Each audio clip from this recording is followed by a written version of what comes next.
ఓం మహాగణాధిపతయే నమః. ఓం గురుభ్యో నమః. ఓం శ్రీమాత్రే నమః.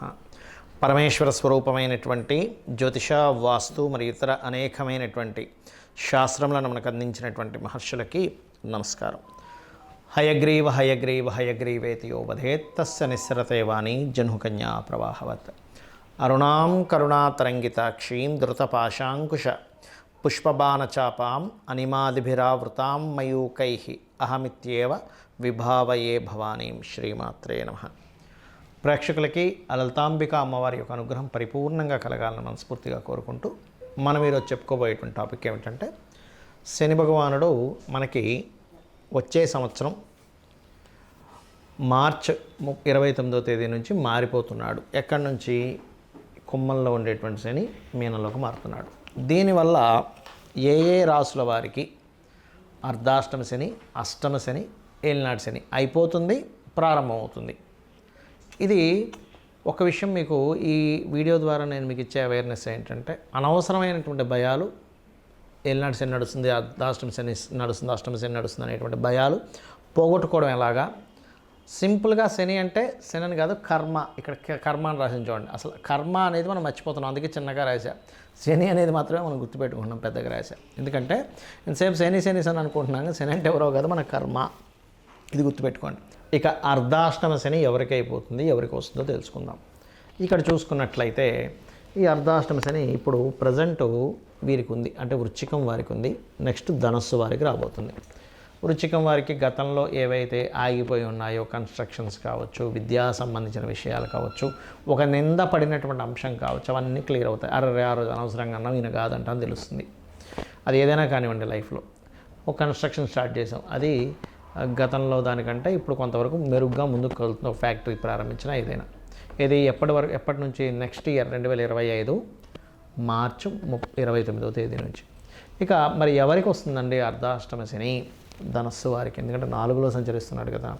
ఇక్కడ మాత్రం ఇది చూపించేది ఏమిటంటే, ముఖ్యంగా ధర్మ సంబంధంగా ఏవైతే వీళ్ళు నిత్యము పాటిస్తుంటారో వాటికి చెక్ పడుతుంది.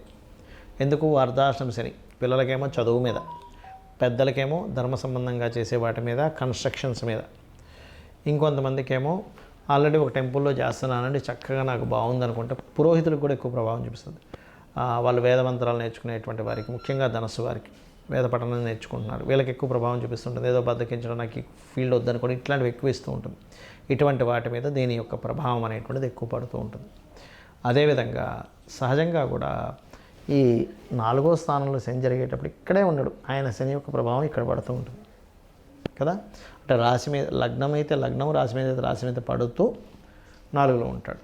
అది 2 యొక్క గురు రాశులను ఆక్యుపై చేస్తున్నాడు. కాబట్టి మీరు విద్యా సంబంధించిన కానివ్వండి, ధర్మ సంబంధంగా కొన్ని మనం ఇంట్లో ఏదో పూజ చేస్తున్నాం అనుకుంటాం, లేదా ఒక గురువు గారి దగ్గర నుంచి ఏదో మంత్రం తీసుకుంటాం, కానీ ఆ మంత్రం ఎంతవరకు కరెక్టు అనేటువంటి దాన్ని మనం గుర్తుపెట్టుకోం.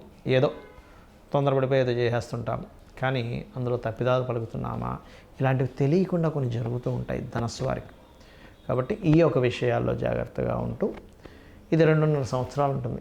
ఈ 2.5 సంవత్సరాలు మీరు ఏం చేస్తారంటే, వీలైనన్ని క్షేత్ర దర్శనాలు చేయండి. ఖచ్చితంగా దాని ప్రభావం తగ్గిపోతుంది. వీలైనన్ని నెలకో, 2 నెలలకో, 3 నెలలకో ఒక క్షేత్రం పెట్టేసుకోండి. అదేవిధంగా గోశాలకు వెళ్ళండి, బెల్లము తినిపించండి గోవులకి. ఖచ్చితంగా మార్పు వస్తుంది, దాని ప్రభావం చాలా మటుకు తగ్గుతుంది. అదేవిధంగా మరొక విషయం ఏంటంటే, విద్యార్థులు ఉంటారు కదా, ఆల్రెడీ పేద విద్యార్థులు ఉంటారు, వాళ్ళకి పుస్తకాలు కానీ, పెన్నులు కానీ ఏదైనా ఒకటి పంచండి.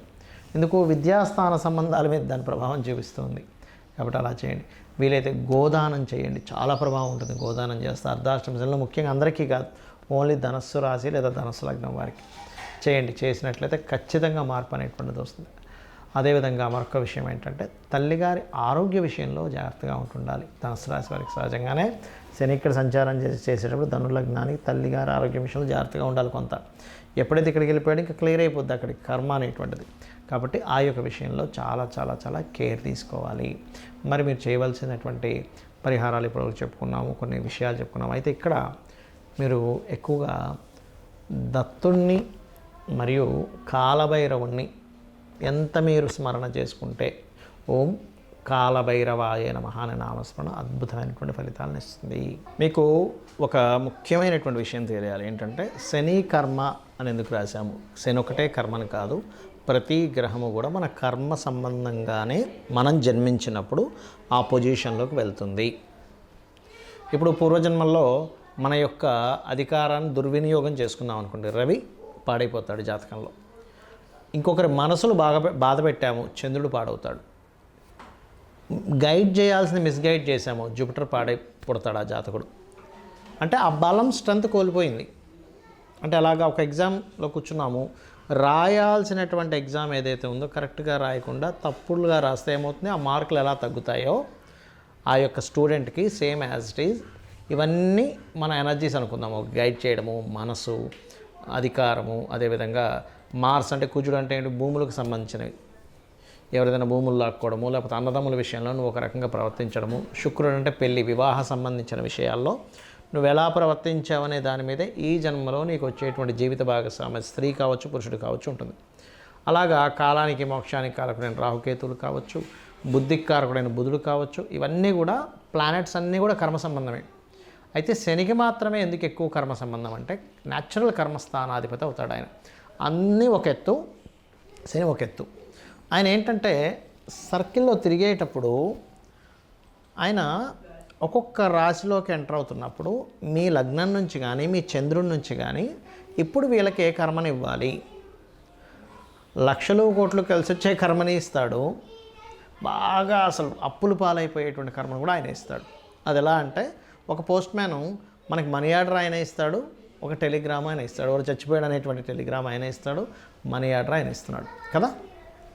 అదేవిధంగా మనకి శాటర్న్ యొక్క ప్రభావం అనేటువంటిది ఏంటంటే, మీకు ఏ ఏ రాసుల్లో తిరుగుతున్నప్పుడు ఒక లగ్నంలో జన్మించినప్పుడు కాలం నుంచి మీరేం పొందబోతున్నారు మీ ప్రమేయం లేకుండా. అంటే ఎలా అంటే, ఇప్పుడు చూడండి, మన ప్రమేయంతో కొన్ని ఉంటాయి, నేను ఇది చేస్తాను, ఇది చదువుకుంటాను, ఇందులో సక్సెస్ అవుతానని కదా. అలా కాకుండా కొన్ని మన ప్రమేయం ఉండదు, వర్షం పడుతుంది, మన ప్రమేయం ఉండదు, వెళ్ళాం వర్షం పడింది తడిచిపోయాం, బాగా ఎండలు ఉన్నాయి, మన ప్రమేయం ఉండదు. కానీ వర్షం పడుతున్నప్పుడు మీరేం చేయగలరు అంటే గొడుగు వేసుకోగలరు. బాగా ఎండ ఉంది, మీరేం చేయగలరు అంటే ఏసీ రూమ్లో కూర్చోగలరు. అంటే ఈ ఏసీ రూమ్లో కూర్చోవడం కానివ్వండి, వర్షం పడుతుంటే గొడుగు వేసుకోవడం కానివ్వండి, లేకపోతే బాగా చలేస్తుంటే స్వెటర్ వేసుకోవడం అనేటువంటిది మీ పరిధిలో ఎలా ఉందో ఒక నామస్మరణ అంటే లలితా అమ్మవారి యొక్క స్తోత్రాల్లో ఓం అనాకలిత సాదృశ్య చుబుక శ్రీ విరాజితాయై నమః అనేటువంటి నామస్మరణ 100% మిమ్మల్ని ఈ కర్మ నుంచి కొంత బయటపడేస్తుంది. అయితే ఈ కర్మ నుంచి బయటపడాలంటే ఫస్ట్ మీరు ఏదో మంత్రం చేసేసుకొని అది చేసుకొని ఇది చేసుకుని అయిపోతుందంటే కాదు. ఎలా అంటే మీకు పశ్చాత్తాపం అనేటువంటిది రావాలి. ప్రమోషన్స్ రావట్లేదు అనగానే ఫస్ట్ మీరు అర్థం చేసుకోవాల్సింది, ఓహో నేనేదో పూర్వజన్మల్లో ప్రమోషన్ వచ్చేవాడిని వెనక్కి లాగా చాడీలు చెప్పాను, ఒకడికి వస్తుంటే నేను తట్టుకోలేకేదో చాడీలు చెప్పాను, భాస్కర్ సార్ వాడికి ఇస్తున్నారేంటి సార్, వాడు అట్లా ఇట్లా అది ఇది అని. ఎందుకు వాడికి రావడం ఇష్టం లేదు, వాడేదో నాకు శత్రువు అయి ఉండొచ్చు, లేకపోతే వాడి ఒక రకమైనటువంటి అజ్ఞానంలో ఉండి నేను తప్పు చేసి ఉంటాను అని సూర్యభగవాను దండం పెట్టుకుంటే అప్పుడు ఈ కర్మకారకుడు ఎవరైతే శని ఉన్నాడో అక్కడ పశ్చాత్తాపమైనటువంటి దాని నుంచి మీరు రియలైజ్ అయ్యారనేటువంటి దాంతో మీకు ఆ కర్మ అనేటువంటిది తగ్గుతుంది, గుర్తుపెట్టుకోండి. అలా కాకుండా మనస్సు సంబంధించినటువంటిది ఏదైతే ఉంటుందో, మానసిక సంబంధించింది ఏదైతే ఉంటుందో ఇది కూడా సేమ్ అంతే. అంటే మీరు ఇప్పుడు ఒకటే సింపుల్ ఎగ్జాంపుల్ గుర్తుపెట్టుకోండి, మీరు ఏదైతే ఇప్పుడు అనుభవిస్తున్నారో వెరీ క్లియర్లీ మీరు గతంలో దీన్ని ఇబ్బంది పెట్టడం కానీ మంచి కానీ చేశారు, ఇదే క్లియర్. ఇచ్చే పని శనిదేదాన్ని. ఆయనకు పర్సనల్గా ఏ గ్రహానికి పర్సనల్గా మన మీద కోపం కానీ ద్వేషం కానీ ఇష్టం కూడా ఉండదండి, గుర్తుపెట్టుకోండి. ఇష్టము ఉండదు, కోపం ఉండదు, ద్వేషం ఉండదు. కేవలం అది వచ్చింది, ఆ రిజల్ట్ ఇచ్చింది, వెళ్ళిపోయింది అంతే. ఇప్పుడు ఒక పోస్ట్ మ్యాన్కి మన మీద ఇష్టం ఉంటే టెలిగ్రామ్లో ఉండేటువంటి మార్చేసి చనిపోలేదు బతికున్నాడని రాసేవాడుగా. అదేవిధంగా మనీ ఆర్డర్ ఎంత ఉందో అంతే ఇస్తాడు, ఆయన తినేయడు కదా, ఎందుకంటే ఆయనది కావు అవి, ఆయన ఇస్తున్నటువంటిది కాదు, మన కర్మ సంబంధంగా ఎవరైతే మనకు పంపించారో ఆ రిజల్ట్ మనకి ఇస్తున్నటువంటిది. కాబట్టి ఏంటి, శనికి జపం చేసుకోవడంతో పాటు అసలు మీరు ఏ కర్మ వల్ల ఏ కర్మ అనుభవిస్తున్నారో ఆ గ్రహానికి కూడా చేసుకోండి.